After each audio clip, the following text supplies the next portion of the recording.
Eu gostaria de comentar um pouquinho o que o Salomão disse, porque na realidade ele acabou ratificando uma postura que eu relatei aqui. Salomão, o administrador de um fundo, ele decide por 10 mil num instante só. Se esses 10 mil aplicadores eles fossem individual, você acredita que o mercado teria tido esse recuo que teve? Eu não acredito. Eu acredito que a decisão dos administradores de fundo, por, sei lá, por que razão, talvez por aproveitar as baixas, não é isso? Eles acabaram gerando uma oferta muito mais intensa daquela que o mercado tinha capacidade de absorver. Essa que é a realidade. Portanto, eu defendo a tese de que nós precisamos ter um mercado muito mais direcionado para investimento a médio e longo prazo, das pessoas físicas estando nesse mercado, entendeu? Os fundos, eles aceleram isso, você sabe muito bem disso. Eu nunca fui, já fui convidado centenas de vezes para ser administrador de fundo, mas sempre num critério de colegiado. E eu sempre dizia o seguinte, eu não sou nada fora da curva, mas acontece que a ideia do colegiado, ele iria me fazer sempre ser um voto vencido. Então, por isso que eu sou individualmente, porque individualmente eu tomo a decisão que tiver que tomar, sem ter que consultar ninguém, a não ser a lógica que está dentro de mim, a lógica que me persegue. Então eu diria o seguinte, em 2002, eu vou até voltar um pouquinho mais, em 2002, quando houve a eleição do Lula, o Banco do Brasil, ele foi para 10 e pouco. Adivinha se eu não comprei? Está entendendo? A Suzano custava 3,80. Adivinha se eu não comprei? Está entendendo? A Clabin custava 1,90. Adivinha se eu não comprei? E outros papéis, também da mesma natureza, tá certo? Agora, recentemente, eu aproveitei algumas oportunidades que eu interpretei terem sido boas. Por exemplo, na pandemia, eu comprei bastante, mas bastante mesmo, ações da Companhia Transmissora de Energia Elétrica, TRPR, a R$19 e R$20. Ela está a R$29. E eu estou chateado porque ela subiu tanto que eu queria comprar mais, tá entendendo? Então, não é que eu torça para que o mercado caia, não. Eu torço para que as ações se constituam e estejam sempre numa postura de eu investir. Está entendendo? Lamentavelmente, eu não sei se é certo ou errado, eu exorcizo o patrimônio. Eu não fico, o meu ego não é de contemplar o patrimônio no sentido, meu patrimônio subir. Não, isso daí é pura fantasia. O patrimônio ele não representa nada. Ele representa o quê? Uma fotografia de um determinado instante de mercado. Eu já tive ações que custavam 25 centavos e foram para R$50. Eu não me abalei, porque eu não contemplo o patrimônio. Eu contemplo o quê? O produto que a empresa distribui, que são o quê? São os proventos. Está entendendo?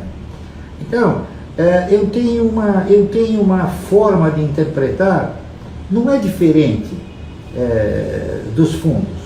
Os fundos, eles querem aumentar o seu patrimônio. Eu também quero aumentar o patrimônio através da quantidade de ações, não pela majoração dos preços.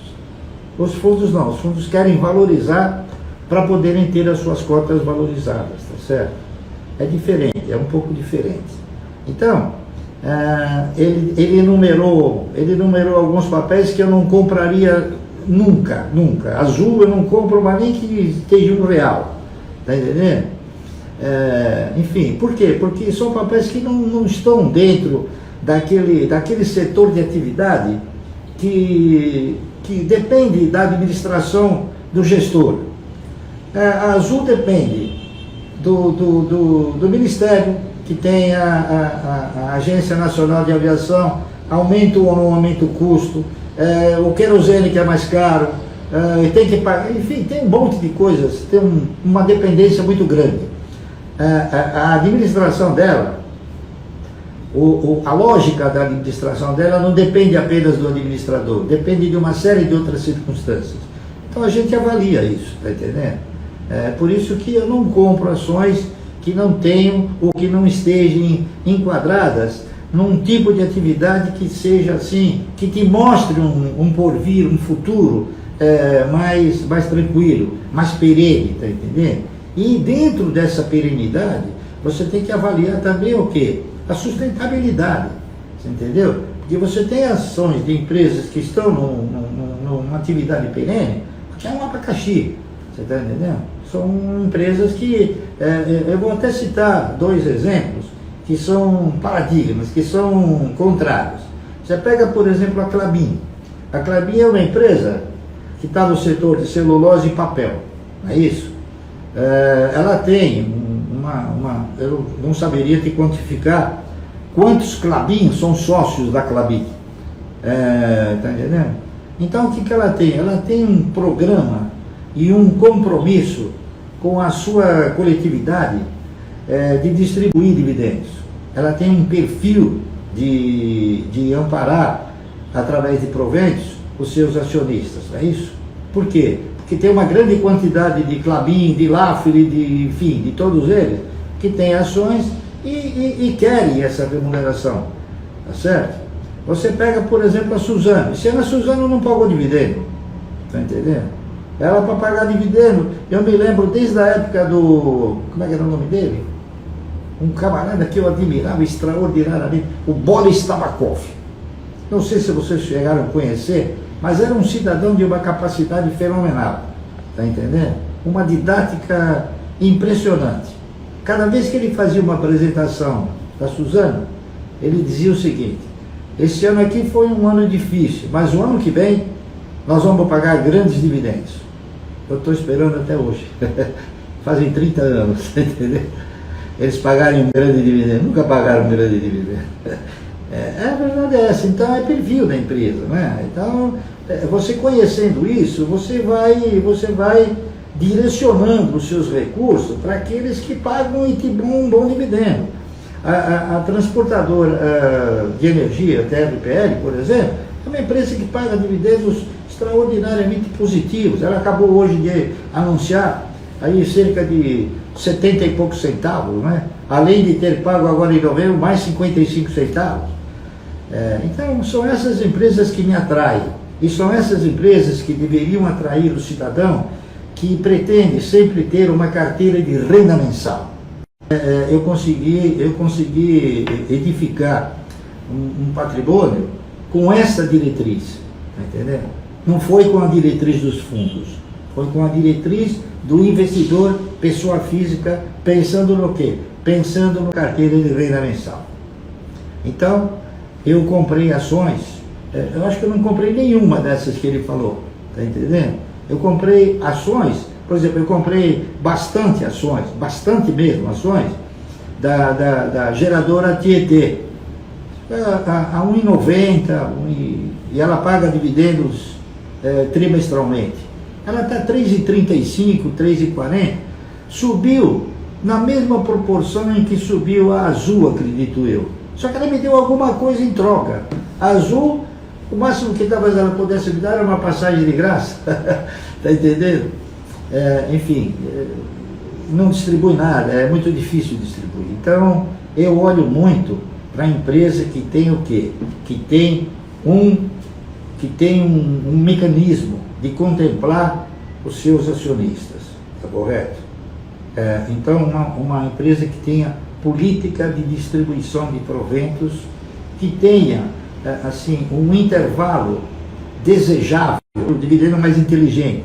Então, se você comprar ações da empresa 30 dias antes dela determinar o dividendo, você está comprando um dividendo inteligente, entendeu? Porque você não precisa esperar um ano para receber aquele dividendo. E assim sucessivamente. Então, todas essas análises que a gente procurou fazer, e a gente procurou divulgar, procurou mostrar, sem nunca ter cobrado nada de ninguém, está entendendo? Apenas então somente não querendo ser também o dono da matéria, nem o pai de nada, mas mostrar que existem trajetórias que são viáveis, entendeu? Que são extremamente viáveis e depende da colocação, depende da postura do indivíduo, né? Se você entrar no mercado como a Bolsa deseja, certo? O presidente da Bolsa deve rezar, deve fazer uma missa aí todo dia para que entre especuladores, né? Difícil entrar investidores como eu. Por quê? Porque as pessoas não pensam no longo prazo, as pessoas pensam no já, né? Elas pensam no já. A renda fixa acostumou mal as pessoas, elas te gratificam mensalmente. A poupança também acostumou mal o aplicador, ela te dá um alpiste todo mês, não é isso?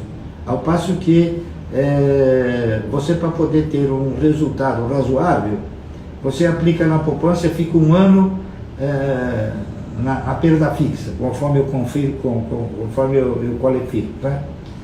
O cidadão que aplica 1, 2, 3, 5 anos na poupança, ele não se esclarece, ele não se ilustra, né?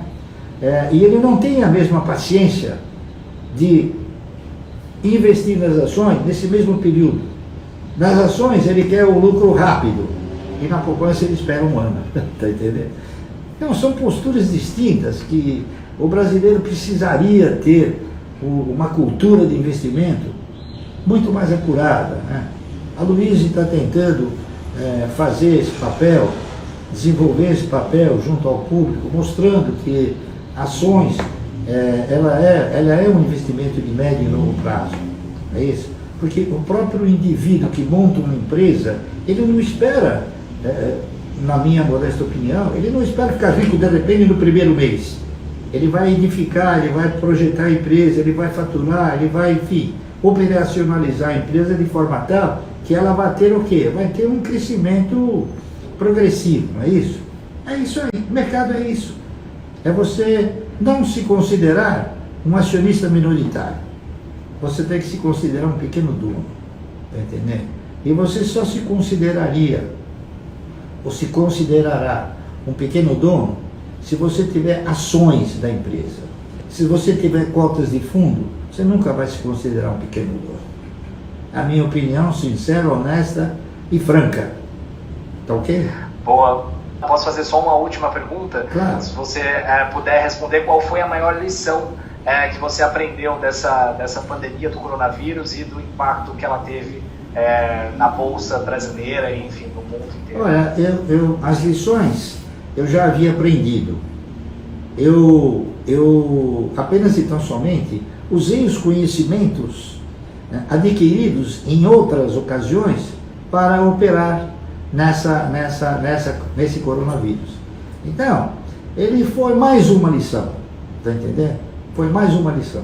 E foi mais uma lição gratificante, porque ela mostrou mais uma vez que eu não tenho que me preocupar com o índice da Bolsa, eu tenho que me preocupar com a ação que eu tenho.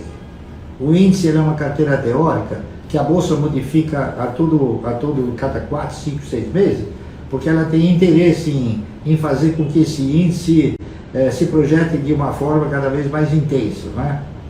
Ao passo que, comprando as ações, você briga, eu brigo pelo proveito, tá certo?